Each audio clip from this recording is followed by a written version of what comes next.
अस्सलाम वालेकुम नाज़रीन, मैं सैयदा कौसर एक बार फिर आप सबकी खिदमत में हाज़िर हूँ। एक छोटे से वक्फ़े के बाद पिछले 3-4 हफ़्ते हमारा थोड़ा-सा मसरूफ़ियत इस टाइप की रही कि हम आप सबकी खिदमत में हाज़िर नहीं हो सके। मैं आपके पास एक बार फिर अपना प्रोग्राम धनक के रंग सैयदा के संग लेके हाज़िर खिदमत हूँ।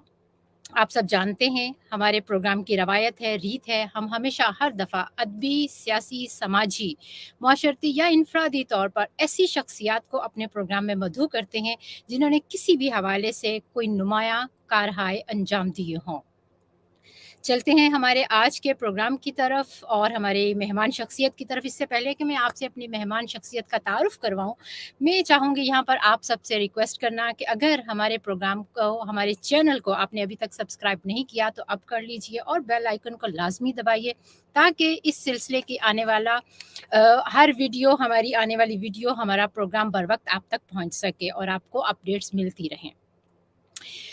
तो मैं थोड़ा-सा मुख्तसर तारुफ़ करवा देती हूँ आपको आज की हमारी मेहमान शख्सियत की। किसी हवाले से वैसे तो लंदन में तारुफ़ के मोहताज नहीं है। बहुत छोटी उम्र में इन्होंने बहुत ज़्यादा कामयाबियाँ हासिल की हैं। ठरक कौंसल के पहले मुस्लिम ये कौंसलर हैं, कैसर अब्बास साहब हैं। लंदन की नवाही कौंसल ठरक से हैं ये, पाकिस्तानी और मुस्लिम ये पहले वहाँ से मुंतखब हुए हैं। मई 2018 में पहली दफ़ा कौंसलर मुंतखब होने के बाद सिर्फ 3 साल के मुख्तसर अरसे में इन्होंने बहुत ज़्यादा रिफ़ाए आमा के काम किए हैं, अपनी अलग शनाख्त बनाई है इन्होंने। वो बैरून मुल्क में मुकीम पाकिस्तानियों का एक मस्बत चेहरा हैं। लॉकडाउन के दौरान उन्होंने बिला तफरीक लोगों की खिदमत की है। उन्होंने हस्पताल के अमले, मुकामी पुलिस के एहलकारों, सफाई के अमले, एम्बुलेंसेस स्टाफ, ज़रूरतमंदों और जहाँ जहाँ भी जिन किसी को ज़रूरत नहीं है उन्होंने खाना पहुँचाना, रज़ाकारों को फ्री सर्विस प्रोवाइड करना, फेस मास्क तकसीम करना जैसे काम जो है वो अंजाम दे चुके हैं। रफ़ाई कामों के अलावा उन्होंने अपनी कौंसल के लिए एक कसीर रकम भी जमा की है और लॉकडाउन की मुश्किल घड़ियों में लोगों को रूहानी सुकून पहुंचाने के लिए काफ़ी ज़्यादा प्रोजेक्ट जो हैं, मेरे पास काफ़ी लंबी उनकी डिटेल है। अगर सारा कुछ मैं बता दूंगी तो मुझे लगता है कि फिर हम उनसे बात करने के लिए हमारे पास जो बात है मखदूद, थोड़ी सी महदूद हो जाएगी। मैं चाहती हूँ कि ये जो प्रोजेक्ट्स उन्होंने किए हैं रफ़ाए आमा के कामों के लिए, जो वीडियोस बनवाई हैं उन्होंने, जो दीनी उलमा से जो उन्होंने पैगामात रिकॉर्ड करवाए हैं, इन पर तफसील से बात की जाए। मैं ख़ुद बताने की बजाय दावत देना चाहूँगी अपने स्टूडियो में हमारे बहुत मोहतरम, बहुत प्यारे कैसर अब्बास साहब को। अस्सलाम वालेकुम कैसर साहब, कैसे हैं आप? जी, वालेकुम अस्सलाम। बहुत बहुत शुक्रिया पहले आपका, धनिक टीवी का, कि आपने आज मुझे मौका दिया है आपके प्रोग्राम में। देखते रहते हैं आपके प्रोग्राम, माशाल्लाह बड़े वो मल्टी डायमेंशनल किस्म के होते हैं, अदबी होते हैं, उसमें बड़ी बड़ी शख्सियात आती हैं। तो मेरे लिए ये एजाज़ है कि मैं आपके प्रोग्राम का आज हिस्सा हूँ। माशाल्लाह आपने बज़ाते ख़ुद इतनी छोटी सी उम्र में और एक बहुत मुख्तसर वक्त में बहुत नाम कमाया है लंदन में। आपका एक मस्बत चेहरा सामने आया है और एज़ ए पाकिस्तानी और मुसलमान होने की हैसियत से हम जितना भी फ़ख्र करें ये कम है।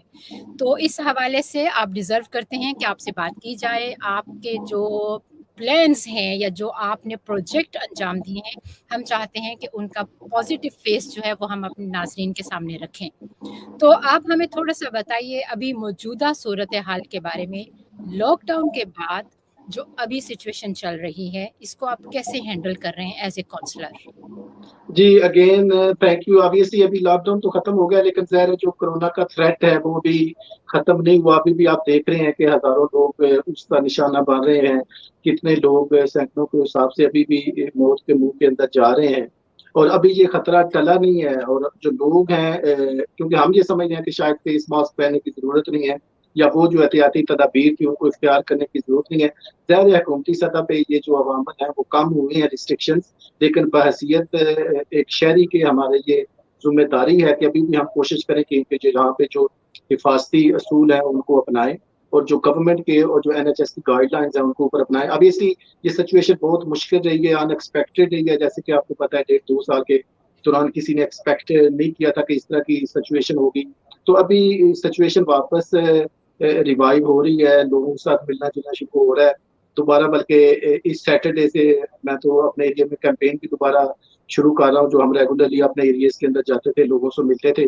अभी इसी सिचुएशन मुश्किल है, लेकिन एहतियाती तदाबीर को सामने रखते हुए इंशाल्लाह दोबारा जो है वो उसी जिंदगी की जो लहर पहले चाह रही थी, उम्मीद है उसी की तरफ अभी लौटेंगे इंशाल्लाह। वेल आपने बहुत अच्छा कहा। मैं केसर अब्बास साहब आपको थोड़ा सा हमारे प्रोग्राम के फॉर्मेट के बारे में बता दूं। हमारा प्रोग्राम होता है बेसिकली पर्सनैलिटी को डिस्कवर करना।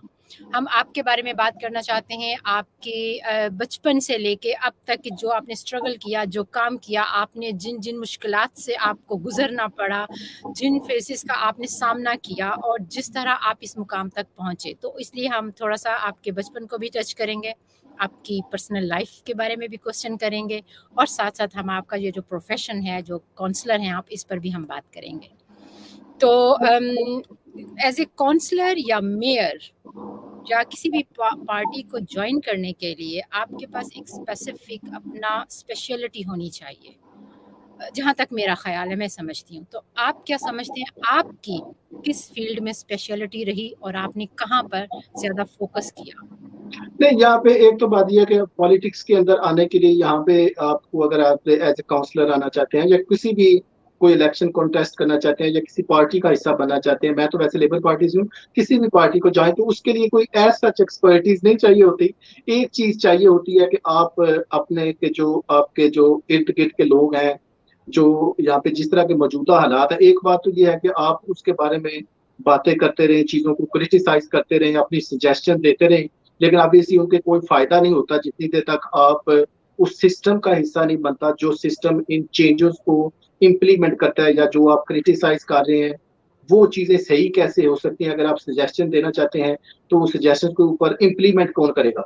तो एज सच एक्सपर्टीज नहीं चाहिए आपके अंदर, जो है ना वो एक थोड़ा पॉलिटिक्स की अगर आप है या चीजों को आप मुस्बत अंदाज में हल करने की कोशिश करना चाहते हैं, या आप समझते हैं कि यहाँ पे जो स्कूल का सिस्टम है, जो आपकी सड़कों का सिलसिला है, जो आपकी लोकल पुलिसिंग के इश्यूज हैं, जो आपके बच्चों का फ्यूचर का मसला है, जो अमन व अमान की सूरत हाल है, जो इंटीग्रेशन की सूरत हाल है, उसके बारे में अगर आप थोड़ा कॉन्शियस रखते हैं या कोई भी आपको शौक है, तो फिर उसके लिए ऑब्वियसली आप कोई पार्टी ज्वाइन कर सकते हैं। एज सच अगर आप कहें कि उसके बारे में आपको कोई एक सर्टेन एक्सपर्टीज हो, या वो एज सच नहीं है। एक ही चीज है कि अगर आप समझते हैं कि आप इस मुआशरे के अंदर रह रहे हो, यहाँ पे आप अपना किरदार अदा करना चाहते हैं, तो फिर आपको कोई ना कोई पार्टी जो है वो जरूर ज्वाइन करनी चाहिए। That's good. अच्छा, अभी मैं आपका ये इंट्रोडक्शन देना चाह रही थी, असल में मैं दे भी रही थी, तो फिर मैं दरमियान में एकदम स्टॉप कर गई, मैंने ब्रेक कर दिया था जानबूझ के, क्योंकि मैं खुद अपने मुंह से ये बातें नहीं बताना चाहती थी, बल्कि मैं आपसे क्वेश्चन करना चाहती हूँ कि आपने लॉकडाउन के दौरान, मेरे वो पता चला जब मैं रिसर्च कर रही थी आपके बारे में, कि आपने बहुत ज़्यादा गुलकारों से सॉन्ग्स भी जो हैं वो रिकॉर्ड करवाए, तफरीह उनको पहुंचाने के लिए। ज़ाहिर है लॉकडाउन का बहुत टाइम ऐसा था, तो उसके बारे में, उस प्रोजेक्ट के बारे में बताइए। वो कितने सॉन्ग्स थे, उनमें कौन कौन इन्वॉल्व रहे, और आपने, आपकी स्ट्रगल जो थी वो किस किस्म की रही उसमें? असल में ऑब्वियसली जब लॉकडाउन लगा है तो किसी ने एक्सपेक्ट नहीं किया था, और स्पेशल आपको घर बैठना पड़ रहा था, तो ज़ाहिर हालात बहुत मुश्किल थे। लोग मेंटल स्ट्रेस के अंदर जा रहे थे, पता नहीं चल रहा था कि लोगों को करना क्या, क्योंकि ये पहली दफा हुआ था लोगों की जिंदगी में, और ये बड़ा अनएक्सपेक्टेड था। आप घर से बाहर नहीं निकल सकते। आप देख रहे थे कि लोगों ने जिस तरीके से शॉप्स के ऊपर वो खरीदारी की, वहाँ पे शेल्फ्स खाली हो गई, तो बड़ी एक अनएक्सपेक्टेड किस्म की सिचुएशन थी। तो मैंने ये सोचा कि ज़ाहिर है जब आप पॉलिटिक्स में होते हैं या आपके पास कोई मुद्दा होता है, तो वो मुद्दा जो है वो जिम्मेदारियां लेके आता है। तो एक तो ये था कि चुप करके घर में बैठते खाना खाते, या जो नॉर्मल रूटीन के घर के अंदर आपकी एक्टिविटीज हैं वो आप करते। तो मैंने सोचा कि ज़ाहिर है यहाँ पे लोग हैं, लोग आपकी तरफ देखते हैं कि बहसीयत काउंसलर आपने क्या किया है इस मुश्किल घड़ी में, तो आपका पता चलता है कि आपने अपने लोगों के लिए। तो मैंने ये सोचा कि जहाँ पे हमने मुख्तलिफ एक्टिविटीज की, सबसे पहले तो हमने उस टाइम अल्हम्दुलिल्लाह मुझे किसी दोस्त ने डोनेट किए फेस मास्क थे। जब अभी फेस मास्क का लोगों को पता नहीं था, तो हमने जो काउंसिल के वॉलंटियर्स थे, नॉर्मल जो केयर होम्स के थे, नर्सिंग का स्टाफ था, उनको हमने वो फेस मास्क जो है वो फ्री। ये मुझे बड़ा लोगों ने उस टाइम कहा कि ये तो बड़े महंगे बिकेंगे, आप इस तरीके से क्यों कर रहे हैं। मैंने कहा नहीं, ये पैसे बनाने का टाइम नहीं है। ये जो हमारे की वर्कर्स हैं, ये जो लोग हैं जो हमें सबको प्रोटेक्ट करेंगे, उनको हमें भी प्रोटेक्ट करना चाहिए। अगर हमारे पास कोई चीज है तो उसकी मॉनेटरी सेंस में उसको आजकल नहीं देखना चाहिए, आप उसको देना चाहिए। तो फिर ज़ाहिर है मुख्य और भी चीजें हैं जो हम डिस्कस करेंगे आपके साथ। लेकिन एक जो जिसके बारे में आप बात करें, तो मैंने कहा कि ज़ाहिर है लोग घरों में बैठे हुए हैं, स्ट्रेस है, मेंटल बड़े इश्यूज हैं, तो वो क्या करें। तो एक मेरे ज़हन में आया, तो फिर हमने कोई अराउंड 23 शायद सिंगर्स थे, या मुख्तलिफ लैंग्वेजेस के अंदर हमने मुख्तलिफ सिंगर्स थे, जिसमें Pakistani, Punjabi, Indian, Hindi, Kurdish, even Arabic, Persian, Greek, French, यानी जो नेम है 23 शायद थे, probably if I can remember correctly. तो वो उन मुख्तलिफ लैंग्वेजेस के अंदर वो हमने सॉन्ग्स को वहाँ पे रिकॉर्ड करवाया, फिर रिकॉर्ड करवा के फिर हम उनको सोशल मीडिया के मुख्तलिफ प्लेटफॉर्म्स के थ्रू उनको वहाँ पे चलाया। तो वो लोगों ने, यानी कोशिश ये थी कि जो लोग डिप्रेस्ड हैं, एटलीस्ट चले थोड़ा कुछ मिनटों के लिए या कुछ सालों के लिए भी जो है वो थोड़ा उन चीजों से बाहर निकल के ये थोड़ी डिफरेंट चीज उनको सुनने को मिले। फिर ये है कि जो सिंगर्स और इस तरह के जो हमारे फनकार हैं, उनकी भी थोड़ी हौसला अफजाई होती है कि वो भी थोड़े उसमें पॉजिटिवली, उनकी तरफ से बड़ा अच्छा रिस्पॉन्स आया।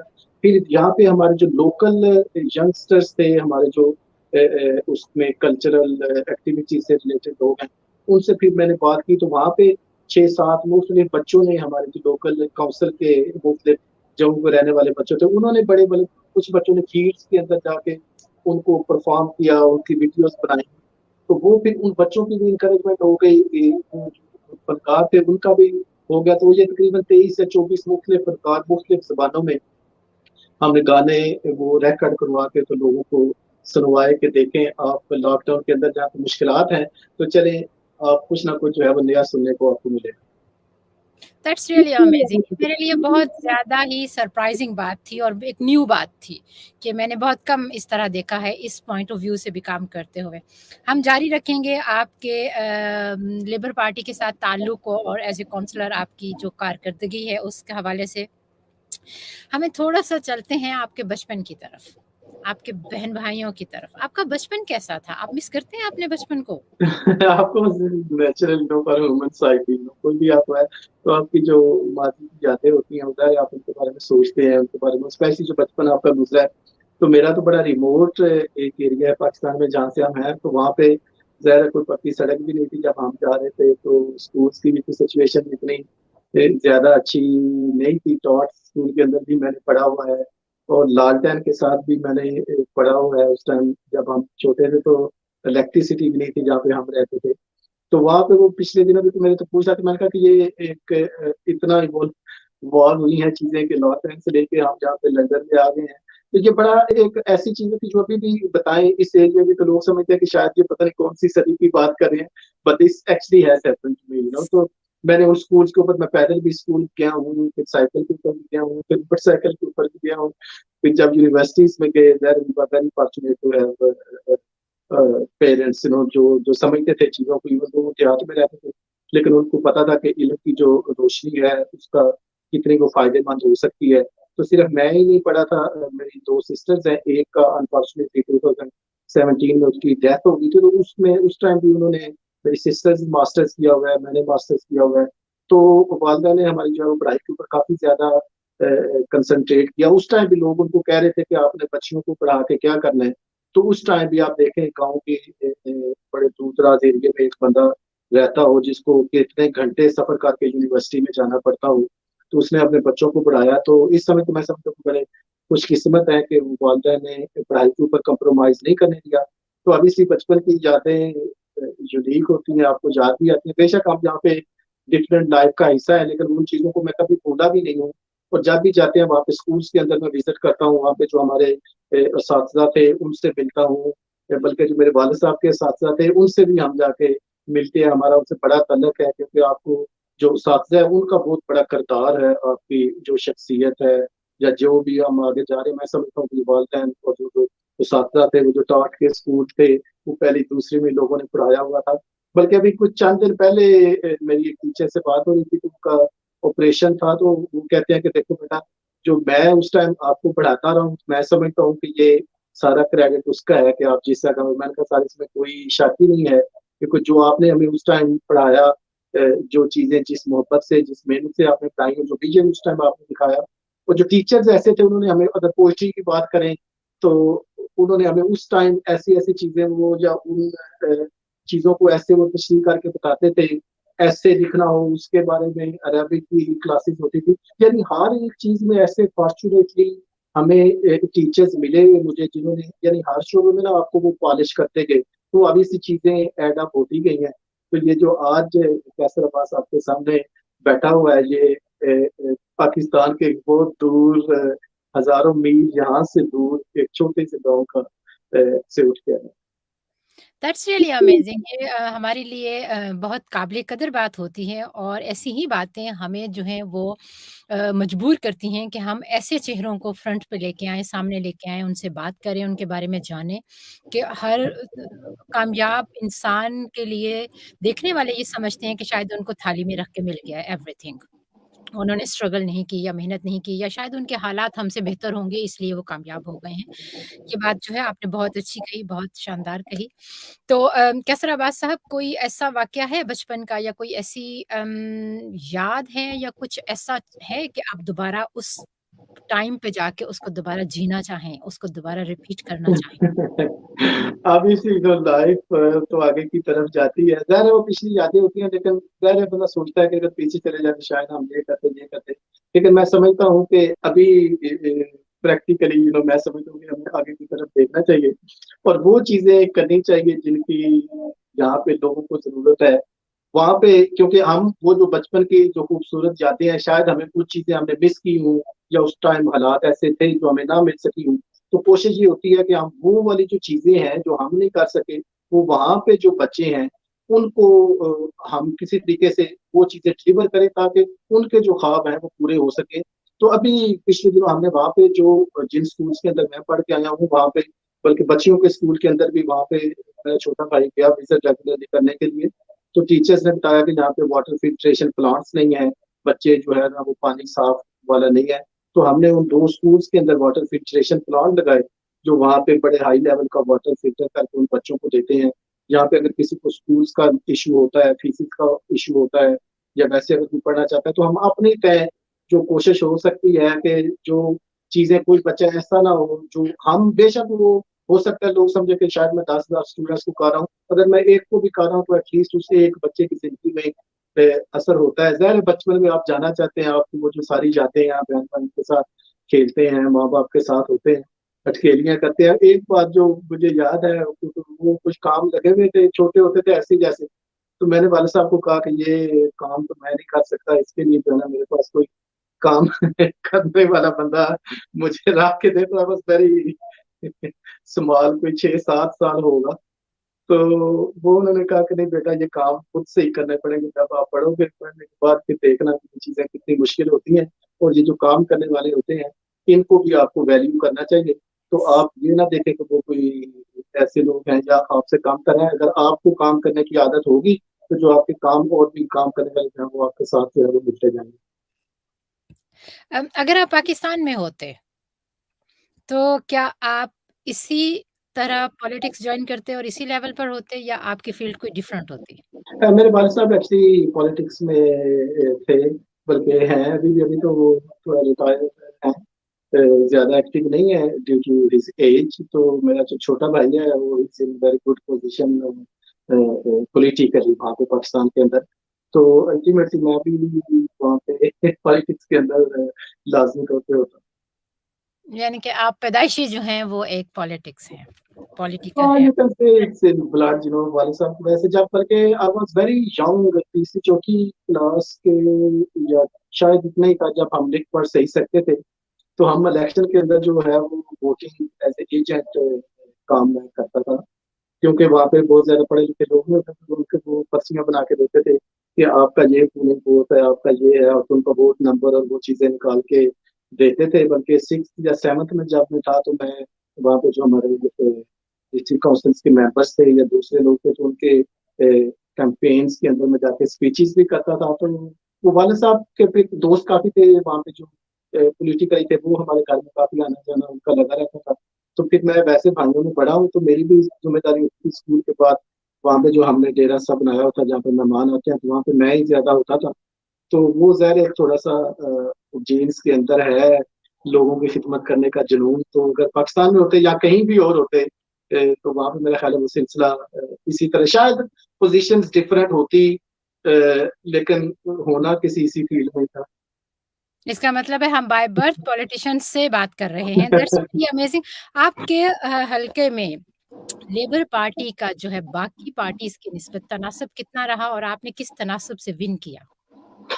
हमारे जो वहाँ पे जो सड़क है ये एसिक्स के अंदर है, उसकी मशहूर जो जगह है वो डॉटफोर्ड क्रॉसिंग है और लेक साइड शॉपिंग सेंटर है, जो एरिया वाइज बहुत बड़ा शॉपिंग सेंटर है, ये वो एरिया है। और वहाँ पे लेबर का बहुत ज्यादा स्ट्रांग होल्ड नहीं है, वहाँ पे जो टोरी पार्टी है वो दे आर इन पावर, तो हम तो अपोजिशन में हैं। जाहिर है वो बहुत ज्यादा स्ट्रांग है।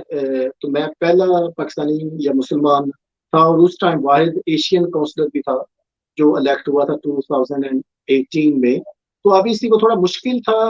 जाहिर लेबर की वहाँ पे सिचुएशन ज्यादा सही नहीं थी, लेकिन जो मेरे वाला वार्ड था वहाँ पे थोड़ा लेबर की पोजीशन बेहतर थी। फिर थोड़ा बहुत मैंने वहाँ पे काम भी किया हुआ था, तो उस वजह से मुझे तो इतना ज्यादा मुश्किल नहीं हुई। लेकिन दूसरे वार्ड जो हैं, जो एरियाज हैं, वो काफी वहाँ पे हमारे लिए थोड़ा मुश्किल है। टफ है। आपके एरिया में, आपके जोन में, या जो आपका एरिया है जहाँ के आप काउंसलर हैं, वहाँ पे खवातीन हमारी एशियन जो है, खासतौर पे पाकिस्तानी और मुसलमान, उनका भी है रुझान इस तरफ आने का, पॉलिटिक्स ज्वाइन करने का, या मेरा मेरा जो उनको? सॉरी मेरा जो एरिया है ना वहाँ पे आप कह सकते हैं कि वहाँ पे पाकिस्तानी एशियन जो लोग हैं वो बहुत कम हैं। उनकी उसके तादाद कितनी होगी आपके एरिया में, कितनी तादाद होगी उनकी? टोटल ओवरऑल है हमारी 165,000 की तकरीबन लेसन होगी, शायद थोड़ी ज्यादा होगी उधर। ये सेंसस में पता चलेगा। तो उसमें वो तकरीबन 165,000 प्लस टोटल पॉपुलेशन है हमारी बारो की, जिसमें उस टाइम 3% मुस्लिम पॉपुलेशन है उसकी। अभी तो ज़्यादा थोड़ी ग्रो कर रही है, लेकिन ओवरऑल उसका सिनेरियो ये, तो यहाँ से भी आप अंदाजा लगा सकते हैं कि कितनी कम तादाद में जो मेरा वार्ड है वो काफी बड़ा वार्ड है एरिया वाइज, बल्कि काफी ज्यादा आम जो काउंसलर्स के वार्ड होते हैं उससे कहीं 2-3 गुना ज्यादा बड़ा है। तो उसमें बहुत कम आपको ऐसे लोग मिलेंगे जो अब एशियन हो या मुस्लिम हो या इस तरह के ना।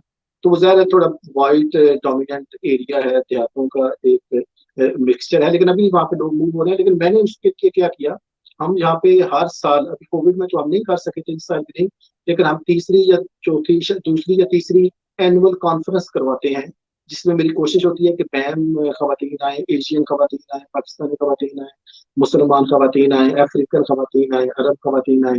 तो हमारी ये कोशिश होती है कि उनको हम इनकरेज करें कि आप भी इस फील्ड के अंदर आए, और जो अचीवमेंट्स होती हैं खवातीन की, उनको हम हाईलाइट करते हैं, उसमें प्रोमिनेंट खवातीन को बुलाते हैं, उनको बताते हैं कि आप अपनी अचीवमेंट्स बताएं। उसका मकसद ये होता है कि एक तो हमारी खवातीन जो है उनको थोड़ी इंकरेजमेंट मिले और उनको पता चले कि ये आप भी अपना किरदार अदा कर सकते हैं।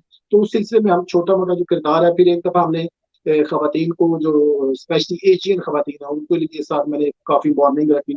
उसके अंदर मैंने उनको कहा कि नहीं, आप पॉलिटिक्स के अंदर आए। तो उनका जो फर्स्ट रिएक्शन या क्वेश्चन मेरे से था वो ये था कि आपको इससे क्या फायदा होगा, क्या आपके वोट इससे बढ़ेंगे? मैंने कहा नहीं, आप में से वो 5-6-7 ही, मैंने कहा देखो आप में से कोई एक भी ऐसा नहीं है जो मेरे वार्ड में रहता हो या मुझे वोट आप देंगे।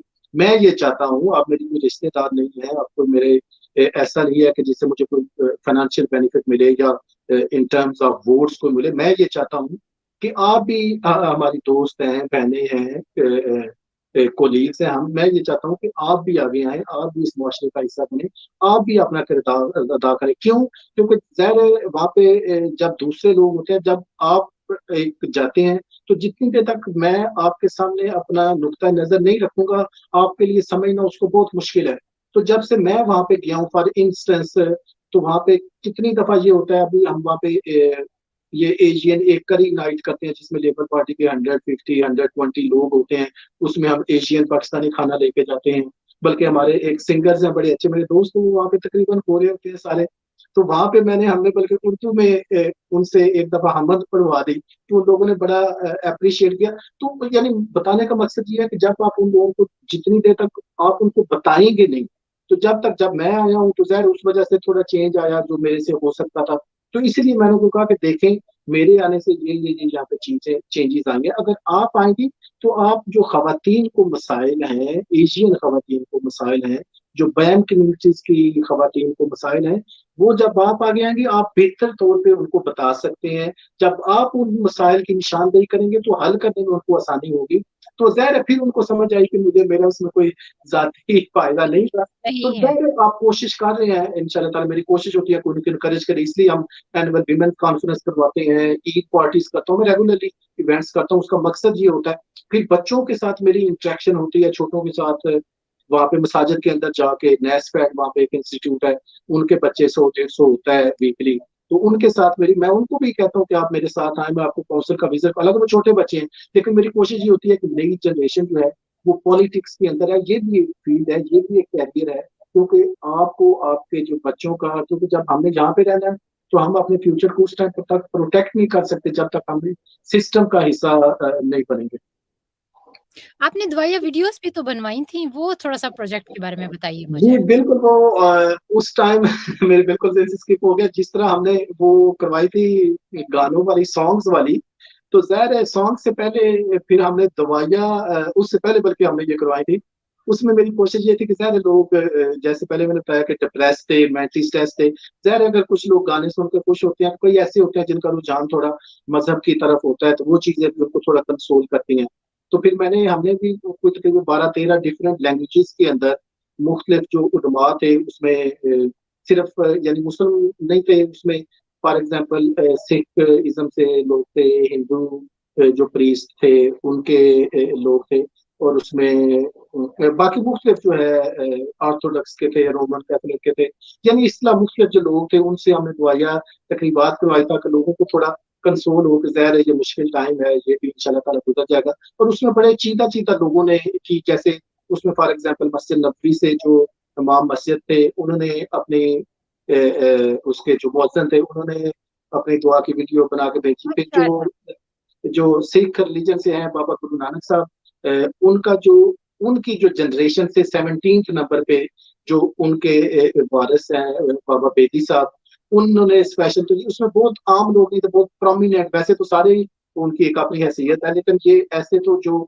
मेन स्ट्रीम रिलीजन्स को, मेन स्ट्रीम जगहों को रिप्रेजेंट कर रहे थे, तो वो भी इस जो दुआया वीडियोस थे उसका हिस्सा था। यानी मकसद ये था कि लोगों को थोड़ा, आप जहाँ पे इंटरटेन करें वहां पे रूहानी तौर पे भी उनको थोड़ा साइकोलॉजिकली चीजें ऐसी मिले कि ताकि ये जो मुश्किल टाइम है ये आसानी से जो है गुजर सके। That's really amazing. अच्छा, वो आपने मुसलमानों के लिए एक अलहदा कब्रिस्तान का भी तो गालिबन कुछ किया है, वो जी बिल्कुल, क्यों हमारा जो एरिया है वहाँ पे ज़ाहिर पहले वहां पे नहीं था, या है, जी वहाँ पे क्योंकि मैंने कहा वहाँ इजी पे हो गया, आपने आपने बहुत आसानी से करवा लिया ये प्रोजेक्ट? और आसान तो सारे चीजें नहीं होती, लेकिन जब हाँ, ये थोड़ा सा बताइए हमें प्लीज। जी, क्योंकि मेरा जो एरिया है, जैसे मैंने पहले कहा कि वहां से मैं पहला पाकिस्तानी जो मुसलमान हूँ, तो ये सिर्फ चीजें कह देने में तो ज़्यादा यू फील ऑब्वियसली प्राउड के अल्लाह ताला ने आपको ये इज्जत दी है, तो इट कम्स विद रिस्पॉन्सिबिलिटीज, तो वहाँ पे एक ही छोटी सी मस्जिद थी, तो जब वहां पे मैं गया था तो वहां पे ज़ाहिर है मैंने जब ये सोचा कि हमारे पास, हम जहाँ पे हमारे बच्चे पैदा हो रहे हैं, बल्कि ऐसे भी लोग हैं जिनकी थर्ड जनरेशन वहां पे थी, तो ये लोग यहाँ पे टैक्स देते हैं, लेकिन जब हम लोग या मुस्लिम कम्युनिटी का कोई बंदा उसकी डेथ होती है तो उसको तो दफनाने के लिए हमारे जिले में कोई जगह ही नहीं है। तो यही बात मैंने अपने जो कौंसिल के अफसरान थे उसके सामने रखी। मैंने कहा कि देखें, एक बंदा सारी जिंदगी मेहनत करता है, यहाँ की इकोनॉमी का हिस्सा है हमारी बारों का, they feel proud to be living in this borough, लेकिन जब वो बेचारे फोर्थ होते हैं तो उनको दफनाने के लिए तो यहाँ पे जगह ही नहीं है, तो फिर हमें दूसरी दूर दराज इलाकों में जाने पड़ता है। बाद में अगर कोई दुआ के लिए वहां पे जाना चाहे तो वो जा नहीं सकता, क्योंकि वहां पे ट्रांसपोर्ट के इतने इश्यूज हैं, प्रैक्टिकली इम्पॉसिबल है। तो वो अल्लाह का शुक्र है, वो जैसे हमने कंपेयर को, मैंने उनको सारे फैक्ट्स एंड फिगर्स बताए कि देखिए इतनी पॉपुलेशन है, ये उसके काम है, तो वो हमने अल्लाह का शुक्र है बड़ा एक एक्स्ट्रा ऑर्डिनरी टाइम के अंदर 1 मंथ और 20 डेज के अंदर मैंने ये कंपेन स्टार्ट करके हमने दुआया तकरीबात, और वो फिर सिर्फ हमने उसको बनवा नहीं दिया उसको, फिर वहाँ पे यहाँ पे गार्डन ऑफ पीस के जो है मुसलमानों का बड़ा ऑथेंटिक सेमेट्री है, वहाँ के जो लोग हैं वहाँ पे हमारे अफसरान आए, उन्होंने वहां से उनसे पूछा कि किस तरह के उसकी डायमेंशन होनी चाहिए, यानी सारा तरीकेकार प्रॉपर जो इस्लामिकली। फिर मैं अपने उलमा को साथ लेके गया, अपने जो अफसरान थे उनके साथ मीटिंग्स कराई, क्योंकि ज़ाहिर है पॉलिटिकली तो मैं उसको कर सकता हूँ, इस्लामिकली तो मुझे सही उन चीज़ों का ज़ाहिर है ज़्यादा नॉलेज नहीं था। तो मैंने जब अफसरान उनके सामने वो सारा रखी प्रपोजल्स देखे, इस तरीके से आपकी कबर होगी, ऐसे खुदेगी, ऐसे ये होगा, ऐसे मेंटेन होगा, ऐसे इसकी डायरेक्शन होगी, तो उन्होंने भी कहा कि नहीं ये वाकई इन लोगों ने इसके ऊपर रिसर्च की है। तो मैंने उलमा को भी ऑन बोर्ड दिया, और उलमा पे भी सिर्फ ऐसे नहीं है कि जो पाकिस्तानी रीजन के थे उसमें जो अफ्रीकन ओरिजिन के मुसलमान थे, खवातीन थे, उसमें बंगाली ओरिजिन के हमारे भाई थे, इंडियन थे। तो यानी जो सारी मुसलमानों के अंदर भी जो मुख्तलिफ मकतबा फिक्र के लोग थे, जो मुख्तलिफ जगहों से लोग आए हुए थे नेशनल, उनको भी मैंने बुला के ऑन बोर्ड दिया ताकि कोई किसी जगह पे कोई कमी रह ना जाए। तो अल्लाह का शुक्र है 1 मंथ और 20 या 22 डेज के अंदर वो स्टार्ट करके तो वो अल्हम्दुलिल्लाह वो डिलीवर हो गया। तो वो काफी अच्छी जगह, और वो सिर्फ वो नहीं बन गया, उसके अंदर अब जब भी नया कोई कब्रिस्तान बनेगा उसके अंदर वहां पे हमारी इमारत के अंदर जो एक नया बनने जा रहा है 5 to 6 7 ईयर्स के अंदर, उसके अंदर भी मुसलमानों के लिए एक अलग जगह होगा। तो ज़ाहिर है मैंने बताया कि उस टाइम मैं वाहिद एशियन भी था, तो मैंने कहा कि नहीं, यहाँ पे सिख कम्युनिटी है, जहाँ पे हिंदू कम्युनिटी है, तो मुसलमानों के लिए तो मैंने अचीव कर लिया है, उनके लिए मैं क्या करूंगा, उनको मैं क्या जवाब दूंगा, तो वो भी तो बेचारे इधर हैं। तो फिर मैंने उनसे बात की, कौंसल से, मैंने कहा कि देखिए ये इनके लिए तो हो गया, तो लेकिन ये बेचारे अपना वो तो ज़ाहिर जलाते हैं, तो मैंने कहा उनके लिए तो यहाँ पे लोकल फैसिलिटी नहीं है। तो फिर ये हमने उसके अंदर उस कौंसल से कमिटमेंट ली कि जब भी ये नई अभी नया हमारे नया सेमेट्री बनने जा रहा है 6 to 7 ईयर्स अंदर न्यू लोकल प्लान, तो उसके अंदर जितने भी रिलीजन है उनके लिए वहां पे बरियल जो प्रोविजंस है वो उसके अंदर रख दी गई हैं। तो वो भी उनके लिए भी हमने ये चीजें सिक्योर कर ली। इससे थोड़ा आगे हटके तो ज़ाहिर यहाँ पे आपने बोजनियन जिनोसाइड हुआ था, आपने सुना है, सारे लोगों ने देखा है, बल्कि कई लोगों ने तो उस टाइम वो थे भी जिस तरीके से उनके ऊपर जुल्म हुआ। तो उसके ऊपर फिर लास्ट ईयर जब ये हो रहा था, अभी सिस्टम कोविड था, तो मैंने कहा नहीं, हमने भी उनकी रिमेम्बरेंस सर्विस करनी है, बेशक हम 5 लोग हैं लेकिन हमने करना जरूर है, उन लोगों को याद करना है जो हजारों लोग बेचारे उसके अंदर शहीद हो गए, जो बच्चों औरतों के साथ जिस तरीके से जुल्म हुआ, बाकी जो अवामिल थे, तो वहां पे हमने किया। फिर उसके बाद इस साल वो फिर पेपर वर्क बना, उन ऑर्गेनाइजेशन को काउंसिल के साथ कनेक्ट किया वहां पे लोगों को। तो इस साल हमारी काउंसिल ने एक पेपर अप्रूव किया है जिसके अंदर ये है कि हर साल सरबनीसा का जेनोसाइड का जो फ्लैग है, हर साल हमारी काउंसिल उसको लहराएगी। वहां पे 11 o'clock 1 मिनट की साइलेंस ऑब्जर्व करेंगे हमारे सारे अफसरान, काउंसलर्स और बाकी जो लोग हैं। एनुअल इवेंट होगा और उसमें ये है कि हमारे जो बच्चे हैं उस फर्क काउंसिल के स्कूलों के, वहाँ पे हम जो सरबनीसा एक फाउंडेशन है जो वहाँ पे जो बोस्नियन जेनोसाइड से रिलेटेड जितने भी इवेंट्स हैं उसको वो हाईलाइट करते हैं कि किस तरीके से उनके ऊपर जुल्म हुआ। तो उनका जो अप्रूव सिलेबस है वो यहाँ पे हमारे स्कूलों के अंदर लेसन जो है वो पढ़ाए जाएंगे। और फिर यहाँ पे जो हमारे बच्चे हैं इनको जिस तरीके से वो पोलैंड में या जर्मनी के अंदर लेके जाते हैं, जैसे उनके साथ हुआ था होलोकॉस्ट के अंदर, वहां पे उनको बताते हैं कि देखिए इसी तरीके से उन बच्चों को अब बोस्निया लेके जाया जाएगा मुख्तलिफ स्कूल के बच्चों को, ताकि वो देखें कि किस तरीके से मुसलमानों के ऊपर जुल्म हुआ है। तो ये भी थोड़ी सी मैं समझता हूँ कि ऐसी एक अचीवमेंट है जिसके अंदर मुझे भी अल्लाह ताला ने थोड़ा कंट्रीब्यूट करने की जो है वो हिम्मत दिया। और इससे थोड़ा भी पहले आपने देखा होगा कि यहाँ पे 39 लोग एक लॉरी कंटेनर के अंदर, वो काफी न्यूज के अंदर आ रहा था कि उनकी डेथ हो गई थी लॉरी कंटेनर के अंदर जी। यस। तो वो उनके लिए भी फिर मैंने, क्योंकि वो मेरे एरिया के अंदर थे, मेरे वार्ड के अंदर थे, मेरे घर से कुछ तकरीबन 2-3 मिनट की वॉक के ऊपर वो कंटेनर उन्होंने खड़ा किया था। तो उनके लिए फिर हमने अपने गुरुद्वारे के अंदर, मसाजिद के अंदर स्पेशल जो है वो दुआया तकरीबात का एहतमाम किया। वहाँ पे जो पुलिस अफसरान, जो मीडिया के लोग उसको कवरेज कर रहे थे, रात के अंदर बारिश के अंदर हमने जाके वहाँ पे उनको ड्रिंक्स और इस तरह की चीजें जो है वो भी दी। आपसे बातचीत का सिलसिला बहुत दिलचस्प है और बहुत कारामद और इन्फॉर्मेटिव बातें हमें पता चल रही हैं। यकीन कीजिए, मैं समझती हूँ अगर हर बंदा, हर इंसान अपनी-अपनी जगह पर इस तरह पॉजिटिव होके काम करना शुरू कर दे, तो बहुत जल्दी ये दुनिया जो है एक जन्नत नज़ीर मुआशरा बन सकती है। हम अपना प्रोग्राम कैरी करेंगे आगे, आपके साथ मज़ीद बातचीत जारी रखेंगे। यहाँ पे हम लेते हैं एक छोटी-सी ब्रेक, उसके बाद दोबारा मिलते हैं आपसे। हमसे वाबस्ता रहिएगा। धनक के रंग तुम्हारे भी हैं, धनक के रंग तुम्हारे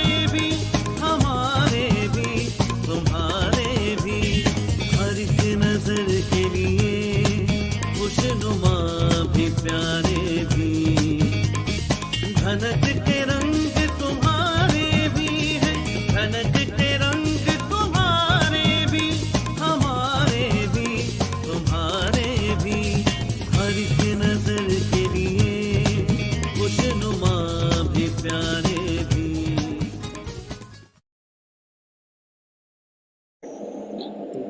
वेलकम बैक नाज़रीन, आप देख रहे हैं प्रोग्राम धनक के रंग सैयदा के संग। हम दोबारा आपको खुशामदीद कहते हैं। आज हमारे साथ जो मेहमान शख्सियत हैं कैसर अब्बास साहब, हर लिहाज से, हर हवाले से माशाल्लाह बहुत ही एनर्जेटिक हैं, बहुत पॉजिटिव काम है इनके क्रेडिट पर, और जिस तरह वो अपनी कामयाबी के हम झंडे गाड़ रहे हैं, हम उम्मीद करते हैं कि ये बहुत आगे जाएंगे।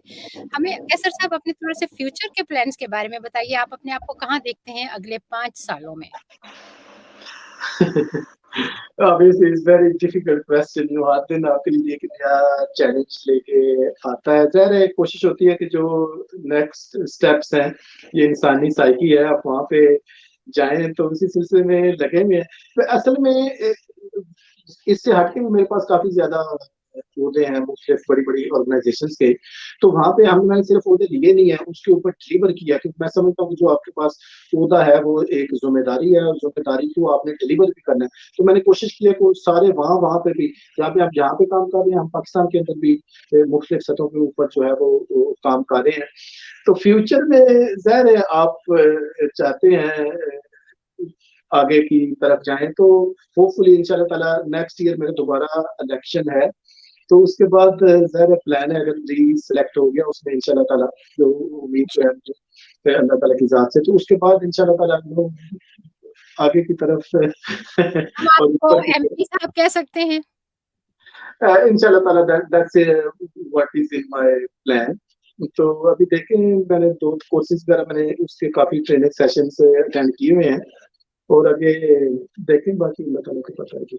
इंशाल्लाह हम बहुत दुआ करेंगे, बेस्ट विशेस हमारी तरफ से आपको, एडवांस मुबारकबाद जी, हम थैंक देते यू। हैं। और हम आपको देख रहे हैं, आपकी जो मेहनत है, जिस तरह के प्लान्स हैं, जो प्रोजेक्ट्स आप अंजाम दे रहे हैं, माशाल्लाह बहुत नाइस हैं, बहुत अच्छे थैंक हैं, यू। पॉजिटिव हैं, मुआशरे के लिए, कम्युनिटी के लिए, सबके लिए। तो हम देखते हैं आपको मुस्तकबिल का एमपी, और मैं उस वक़्त दोबारा आपसे एक इसी तरह टॉक करना चाहूँगी, प्रोग्राम करना चाहूँगी आपके साथ। आप हमें थोड़ा-सा अपनी हॉबीज़ के बारे में बताइए, आप फारग होकर क्या करते हैं? एज़ ए हॉबी वैसे तो नहीं, आप तो माशाल्लाह पोएट में, कभी-कभार मुझे लिखने का शौक है। मैं थोड़ी बहुत कभी-कभार आप बहुत सुनाइए। अच्छा लिखते हैं, मैंने पढ़ा है, मुझे पता है, मैं उधर आ रही थी। तो आप हमें पहले थोड़ा-सा इस बारे में बता दीजिए, पोएट्री के जी, बारे में हमें। वो थोड़ी बहुत करता हूँ। फिर मुझे आर्टिकल्स मैं लिखता हूँ डिफरेंट न्यूज़पेपर्स के ऊपर, इंग्लिश न्यूज़पेपर के ऊपर, जंग या औसाफ के ऊपर ओकेजनली, काफ़ी कई दफ़ा तो काफ़ी डिले हो जाता है। या एक मैगज़ीन है पाकिस्तान के अंदर इंग्लिश, वहाँ पे मैं मंथली लिखता हूँ। अभी 1-2 मंथ तो गैप हो गया है। यहाँ पे जो लोकल न्यूज़पेपर्स हैं वहाँ पे लिखता हूँ। उसके अलावा किताबें पढ़ने का काफ़ी शौक है। यानी इतना शौक है कि हमारी जो लोकल लाइब्रेरी थी, उसके ऊपर पॉलिटिक्स और पोएट्री के ऊपर या ऑटोबायोग्राफीज के ऊपर, मेरा ख्याल है कि बहुत कम किताबें थी जो उस लाइब्रेरी के अंदर रह गई थी, जो मैंने नहीं पढ़ी थी। तो वो बल्कि इवन उसकी जो लाइब्रेरी की मैनेजर थी, शी वाज वेरी शॉक्ड कि मैंने इतनी ज्यादा बुक्स जो है वो पढ़ ली हैं। फिर मुझे घूमने का काफी शौक है, काफी कंट्रीज के अंदर मैं गया हूँ सैर के लिए जी। और कभी कभार आउटिंग काफी करता हूँ। आउटिंग काफी का मतलब ये है कि मैं काफी ज्यादा बाहर डाइन आउट करता हूँ। घर में हॉलिडेज़ जब कितनी हॉलिडेज़ मिल जाती हैं आपको कि आप आउटिंग के लिए, ट्रैवलिंग के लिए कभी आप? मैं तो लंबी हॉलीडेज नहीं एक्चुअली कर सकता। I start missing my area in London, लेकिन मैं 2-3 दिन के लिए, 4 दिन के लिए भी अगर मिले तो मैं लाजमी जाता हूँ, और काफी ज्यादा जाता हूँ एक्चुअली। That's very good. तो अभी आप पोएट्री की तरफ मैं आ रही थी, तो माशाल्लाह आपने बहुत अच्छा लेकिन किया। मुझसे ये ना कहिएगा कि कुछ सुनाए, क्योंकि मुझे कुछ भी नहीं आप आता। देख के सुना दीजिए। नहीं, अपने भी नहीं आते, मुझे लिखे भी हैं। बहुत ज्यादा चीजें होती हैं, याद रखना मुझे। अच्छा, कोई बात नहीं, नेक्स्ट टाइम जब हम बात करेंगे आपसे तो फिर हम यकीनन आपसे सुनेंगे और आप इंशाल्लाह। तैयार रखिएगा, तब हम आपसे इस तरह भी करेंगे। तो आपको कुकिंग का शौक है? घर का काम-काज कौन करता है? मतलब कुकिंग का मुझे असल फैमिली में ये खाने और कुकिंग दो ऐसी चीजें हैं जिससे मेरी कोशिश होती है कि मैं काफी ज्यादा उसको अवॉइड करता हूँ, क्योंकि कई दफा अगर मैं अकेला हूँ तो घर के अंदर खाना पड़ा हुआ हो तो मुझे गर्म करने में भी थोड़ा मुश्किल होती है। चाय कभी कभार बना लेता हूँ, ऑमलेट मुझे पसंद है, वो मैं कभी कभार बना लेता हूँ, लेकिन वो अब ये समझ लीजिए कि 2-3 मंथ के बाद अगर कभी मैं घर के ऊपर तो अंदर से तेल कभी आ जाता हूँ। वैसे मुझे यानी ये ऐसी चीज है जो मुझे कोई ज्यादा फैसिनेट नहीं करती। अच्छा, अगर आपको फ्री टिकट्स दी जाएँ हॉलिडेज़ के लिए, तो आप किस कंट्री को चूज़ करेंगे? हाय, मैं समझता हूँ कि जो बाकी रह गए सारे कंट्रीज ना, मैंने टिक मार की है तो मैं अराउंड आई थिंक कोई 20-22-25 कंट्रीज के अंदर चाहे 30 के अंदर गया हूँ अभी तक। ऐसे बहुत मुश्किल ये क्वेश्चन है, लेकिन मुझे अच्छा, शायद मैं आपका सवाल आसान कर देती हूँ। अगर आपको यूके, इंग्लैंड के अलावा किसी दूसरी कंट्री में जाके 1 साल के लिए रहना पड़े, बहुत मुश्किल होगा, अभी नहीं रह सकते। अभी बहुत मुश्किल है। अच्छा आप इंग्लैंड को नहीं छोड़ सकते, इंग्लैंड फर्स्ट प्रायोरिटी है। स्पेशल वैसे माय ये है मैं मुझे भी थोड़ा-सा ये लगता है कि जो एक दफ़ा लंदन आ गया, लंदन में रह लिया जिसने उसका फिर किसी दूसरे कंट्री में जाना, मुल्क में जाना और वहाँ जाके रहना या गुज़ारा कमिटमेंट्स ऐसी हो जाती है ना, लेकिन मुझे मोरक्को वैसे काफी पसंद आया था। वहां पे मैं गया हूँ काफी दफा ना, उसका जो क्या बात है, मोरक्को ख़ास क्या स्ट्रक्चर है, बात? हाँ उसके जो वहाँ पे बाहर अगर आप जाते हैं तो वो काफी खूबसूरत चीजें हैं वहाँ पे। स्पेन में काफी ज्यादा जाता हूँ, ये दो कंट्रीज हैं जहाँ पे मैं काफी ज्यादा जाता सही। अच्छा हमारे प्रोग्राम का एक सेगमेंट है रैपिड रिस्पॉन्स। मैं एक लफ्ज़ बोलूँगी, आपने बगैर सोचे समझे जल्दी से जो भी आपके ज़हन में आएगा आपने रिप्लाई करना है। ठीक है? हूँ। ज़िंदगी। इतना आसान आसान से मेरे से पूछिएगा। बहुत ईज़ी है। हम अपने मेहमान शख्सियत को, गेस्ट को हम किसी मुश्किल में नहीं डालते। जब आप हाथ खड़ा कर देंगे तो हम मूव ऑन कर लेंगे। हम वहाँ पे स्टक नहीं होंगे, डोंट वरी। जी ठीक है। अच्छा, दोस्त, दोस्त ऐसा जिससे आप सारी चीजें कह सके और आगे से कोई तनकीद आपको सुनने को ना मिले। गम, गम की कैफियत बड़ी मुश्किल होती है, अल्लाह ना करे किसी को वो वाली कैफियत आए। समंदर, समंदर एक खूबसूरत चीज है और आपको पता चलता है कि अल्लाह ताला की जो कायनात या जो उसने चीजें पैदा की हैं, उसमें कितनी वुसअत है। और ये आपके लिए भी एक लेसन है कि आप जितनी चीजों को देख सकते हैं आप उनको एक्सप्लोर भी कर सकते हैं और अचीव भी कर सकते हैं। ड्राइंग, ड्राइंग तो खूबसूरती हो सकती है। Okay. Um, gym? Gym is not something of my type no. नहीं। अच्छा आप थोड़ा-सा स्टक हो गए। सॉन्ग सुनते हैं आप? सॉन्ग्स में बहुत कम कम सुनता हूँ। अच्छा, तो फ़ेवरेट कौन-सा सॉन्ग है कोई? मुझे एमी वाइन हाउस के गाने कुछ पसंद थे, अडेल के कुछ पसंद हैं, नुसरत साहब के पसंद हैं, अच्छा। गुलाम अली कभी कभार, लेकिन बहुत ज्यादा नहीं सुनता, बहुत कम कम सुनता हूँ। हुँ, हुँ। वक़्त और हालात के तनाज़ुर में सहूलियात को आप कैसे देखते हैं? वक्त और हालात के तनाज़ुर में जो हमें सहूलियात मिलती हैं, जो हमें अपॉर्च्युनिटीज़ मिलती हैं, ये अभी इसकी अपना अवेल करना जो है वो अपना हक समझते हैं। असल में वैसे तो हर बंदे का हक है कि उसको जो फैसिलिटीज मिले उनको वो ले, लेकिन ज़ाहिर है कि हर दफा आपको वो फैसिलिटीज मिलती नहीं है, कुछ चीजों के लिए आपको काम करना पड़ता है, कुछ चीजों को हासिल करने के लिए आपको चीजें करनी पड़ती हैं। अब ज़ाहिर चीजें आसान नहीं होती, या जैसे बास लोगों को लग रहा होता है कि शायद ये बड़ी चीजें हैं, तो अगर आपको कोई अपॉर्चुनिटी मिले तो आप ये ना सोचें कि ये पता नहीं आगे से क्या होगा, आप उसको ट्राई जरूर करें। मुझे एक बड़ी अच्छी एक बात याद है, जब हम यूनिवर्सिटी में नए नए आए थे तो हमारे वहाँ पे एक बीकन हाउस के टीचर थे, तो उन्होंने कहा कि देखें कि जब आपको कोई भी अगर आपको कोई चीज भी अच्छी लगती है ना, तो उसको फौरन कह दें। ये ना सोचे कि अच्छा मैं बाद में कहूंगा, क्योंकि हो सकता है वो जो मौका है, वो जो टाइम है, या वो जो उस तरह के सर्कमस्टांसिस है, हो सकता है जिंदगी में आपको दोबारा ना मिले और आपको पछतावा हो। तो जब भी, जिस टाइम आप कोई चीज फील करें दिल से, उसको कह दें, उसको कर दें। तो ये कह देना, फ़ील करना और कह देना, इस जो बड़ी क्वालिटी तरह चाहिए होती है आपको, लेकिन मैं आप वैसे कह रही मैं पूछ रही हूँ ना कि हूँ। आपको इस चीज़ ने, इस अमल ने फ़ायदा पहुँचाया? आप काफी ज्यादा फायदा, याद रहे?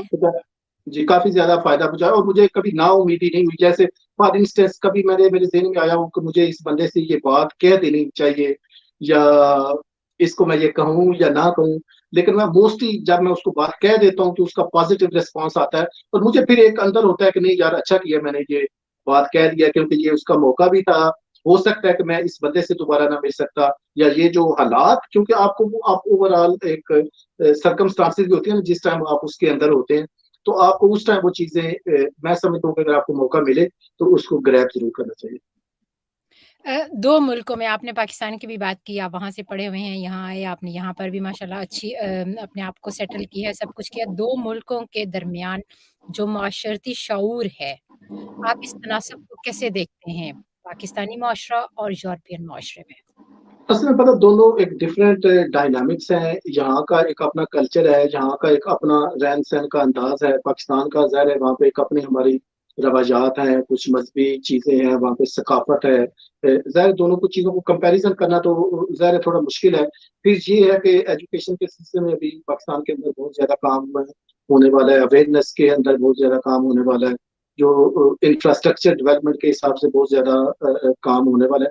दोनों को कंपेयर करना तो मैं समझता हूँ वैसे भी किसी एक दो मुआशरों को भी आप कंपेयर करना शायद मुश्किल ना हो। इंफ्रास्ट्रक्चर के हिसाब से तो शायद आप उसको कंपेयर कर सकें, क्योंकि हर जो कंट्री है उसकी अपने डायनामिक्स हैं, उसकी अपनी सकाफत है, उसकी अपनी रवायात हैं। तो ज़ाहिर उनको इस तरीके से आप कंपेयर करना बहुत मुश्किल है। अगर कोई करे भी तो मैं समझता हूँ वो अनजस्टिस होगा उन दोनों के, क्योंकि पाकिस्तान के अंदर भी बहुत बड़े बड़े लोग हैं, बहुत बड़ी अच्छी सोच के भी हैं लोग हैं। लेकिन ओवरऑल अगर आप मुआशरा ये देखें तो खैर इस मुआशरे ने बहुत तरक्की की है। इस मुआशरे ने बड़े डेवलप्ड, ये ऐसे ही नहीं हुए, क्योंकि आपको हर शोबे में काम करना पड़ता है, वो माहौलियात का हो, वो एनिमल्स की वेलफेयर हो, वो बच्चों की वेलफेयर हो, वो खवातीन को उसका किरदार अदा करना, के एक मौके फराम करने। तो ज़ाहिर है दोनों चीज़ों को कंपेयर करना तो बहुत मुश्किल है, और काफी मुश्किल है। लेकिन हम ये कर सकते हैं बहैसियत इंसान, अगर आप देखें तो वो कोई भी मुआशरा हो, वहां पे अगर किसी को आप गलत या ना इंसाफी करते हैं तो उसको हर कोई बुरा समझता है।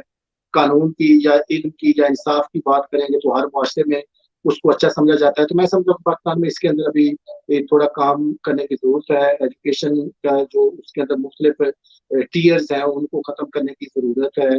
तो अगर वो वाले कर जाए तो ज़ाहिर है पाकिस्तान में भी कोई ऐसी चीज नहीं है जो किसी और मुल्क में ना हो। आपकी अपनी पर्सनैलिटी में मोस्ट इफेक्टिव एलिमेंट क्या लगता है आपको? अपने बारे में तो आपको पता है, बात करना बड़ा मुश्किल होता है। एक चीज जो मैं समझता हूँ कि शायद वो मेरे में, अगर मैं बहुत अगर थोड़ा ज्यादा अडॉप्टिव होता तो शायद ज्यादा बेहतर होता। मुझे अगर कोई चीज अच्छी नहीं लगती तो मैं वो जो मर्जी भी उसके अंदर हो, मैं उसकी तरफ नहीं जाता।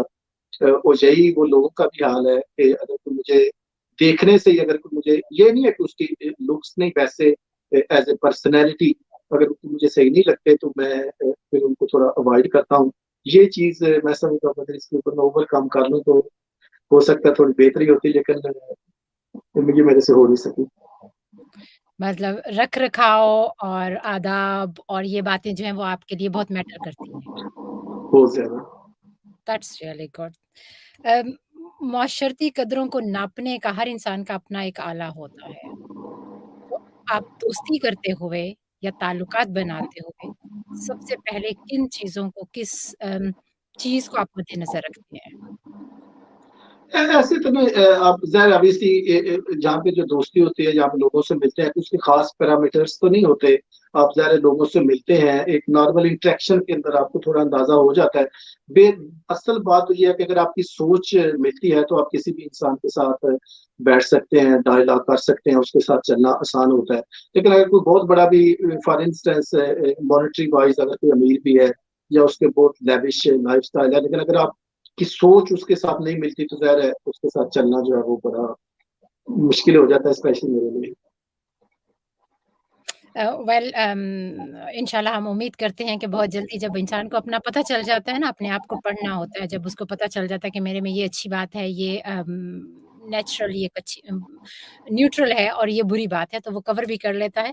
आपकी अपनी कोई पसंदीदा शख्सियात के बारे में थोड़ा-सा बताइए, कौन हैं? आपने उनसे क्या लर्न किया, क्या सबक लिया और उन्होंने आपकी ज़िंदगी में क्या रोल अदा किया? वालिदैन के और अलावा, वालिदैन तो सबके ही अच्छे होते हैं और वो कोशिश करते हैं। जी, मैं हज़रत खदीजा रज़ी अल्लाह तआला अन्हा को समझता हूँ, और हज़रत मोहम्मद सल्लल्लाहु अलैहि वसल्लम तो वैसे हमारे आइडियल हैं। उनकी बहैसियत खातून, उन्होंने 1400 साल पहले, क्योंकि वहाँ पे मैं जब गया हूँ उम्रा के लिए, तो वहाँ पे मैंने वो उन बच्चियों को कब्रिस्तान भी देखा है कि जिन बच्चों को पैदा होते ही बच्चियों को दफन कर दिया जाता था, सिर्फ इस वजह से कि वो औरतें हैं या लड़की पैदा हुई है। उस दौर के अंदर आपका ट्रेड करना, ओपनली पैगाम भेजना हज़रत सल्लम को, मैं समझता हूँ कि उनकी शख्सियत बहुत बड़ी थी, जिसमें आज की जो खवातीन है उनके लिए बहुत बड़ा लेसन है। उनको रोल मॉडल बना के तो हम काफ़ी चीज़ें अचीव कर सकते हैं कि एक ऐसी खातून आप देखें कि जब खवातीन को सिर्फ खातून होने की वजह से जिंदा दफन कर दिया जाए, वो इतनी इंडिपेंडेंट हो, इतनी फाइनेंशियली भी और वैसे भी अखलाकी तौर पे भी, और उनका इतना वो मुआशरे के अंदर भी इज्जत हो कि लोग उनकी बात को समझें। तो मैं समझता हूँ कि खवातीन में तो मुझे काफ़ी, मैं उनको आइडलाइज़ करता हूँ। और जब हम विमेन कॉन्फ्रेंस करते हैं तो उसके अंदर मेरी कोशिश होती है कि एक कोई ना कोई ऐसी मुस्लिम खातून हो जो उन खवातीन को जो है वो उनकी जो अचीवमेंट्स हैं, जो उनकी जो एक्टिविटीज़ थी, उनको हाइलाइट करे, ताकि पता चले कि जो असल में खवातीन थी 1400 साल पहले भी, वो उनका किरदार क्या था।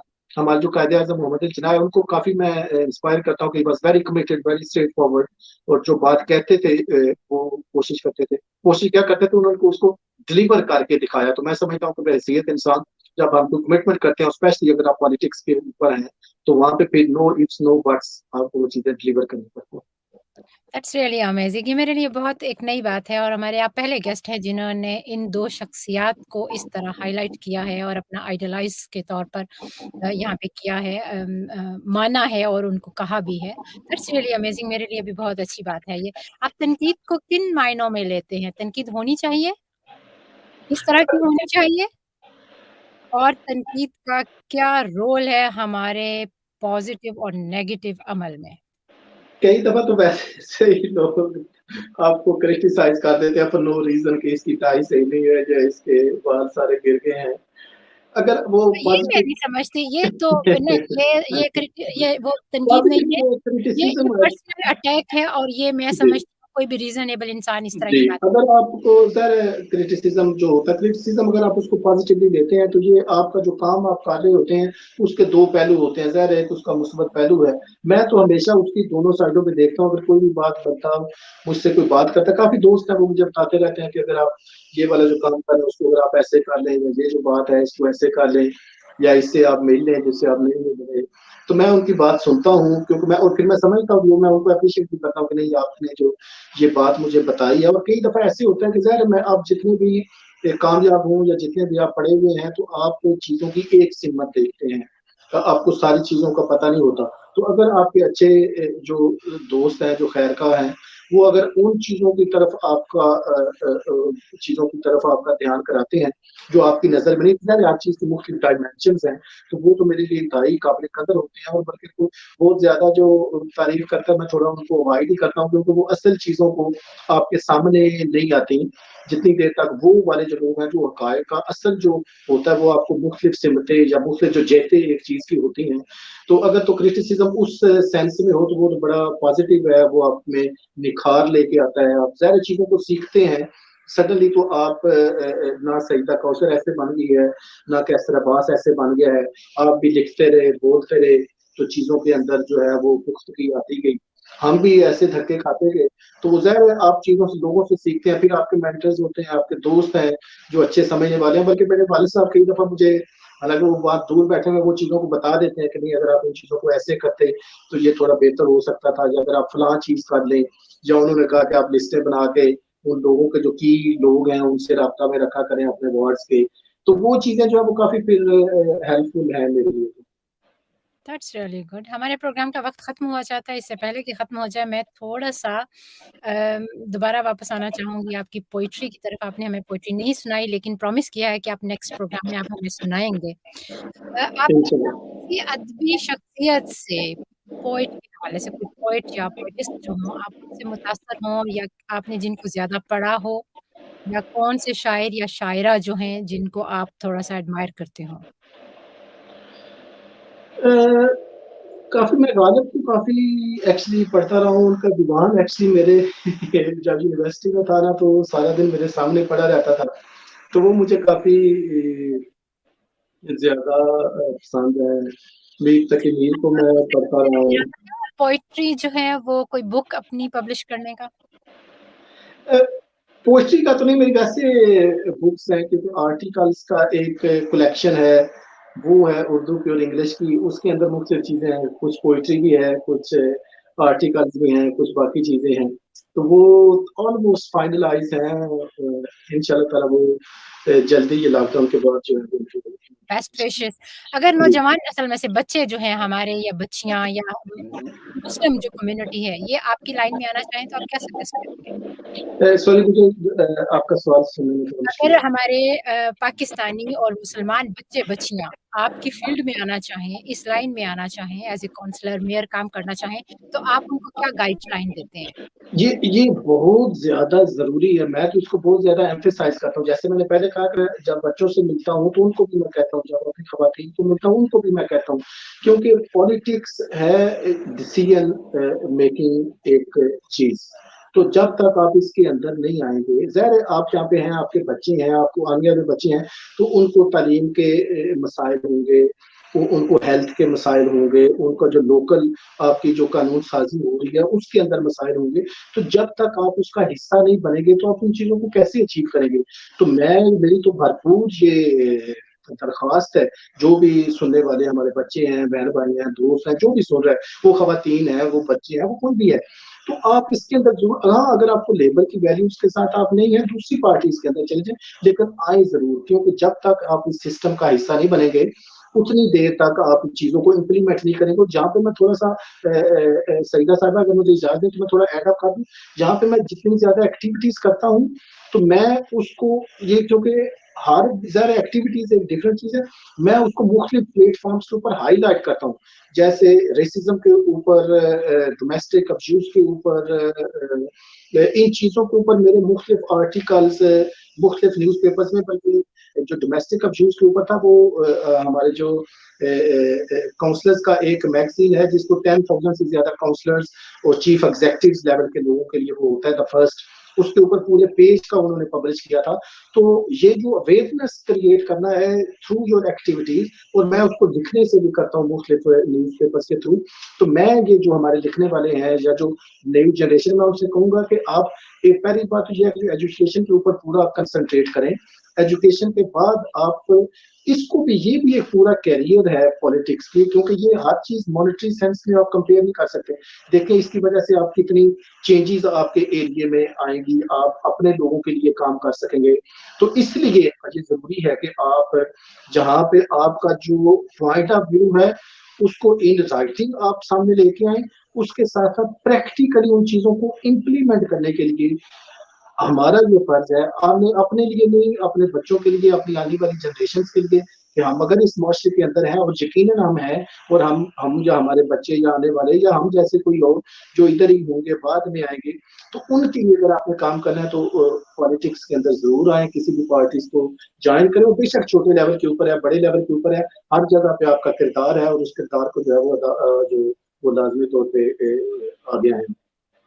That's really amazing. आपसे बात करना हमें बहुत अच्छा लगा, हमने बहुत ज़्यादा आपसे सीखा और यकीनन हमारे नाज़रीन ने भी इस्तिफ़ादा किया होगा।